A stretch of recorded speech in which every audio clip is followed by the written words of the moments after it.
all the nature update. And after ng awarding, yan sa post ni Mami Beth, and binabag yung taping. Yan, pulang araw. Yan, malakas ang ulan. Diyan sa taping ng pulang araw. Ayan si Alden. Ayan, Eduardo de la Cruz. Kasi ano eh, saka magkakatigas.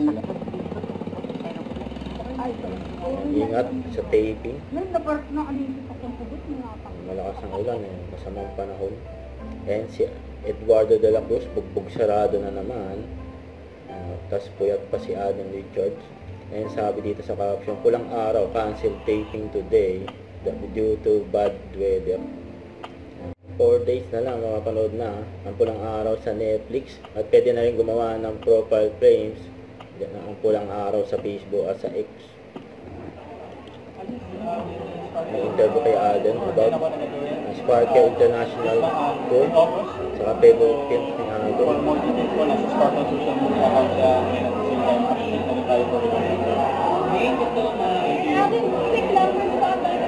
Can you share with us 3 of your favorite films of all time? Any language, any decade? Favorite films? Hold on. Number 1, Forrest Gump. The Mission Impossible series. Yung sunod-sunod, wala akong na-miss doon. And Sam, Marley and Me. Chat ako. Thank you so much. Huwag kalimutan mag-subscribe, click on notification bell para mga update. Ito po ang Nature Reaction Vlog. Bye guys, thank you for watching.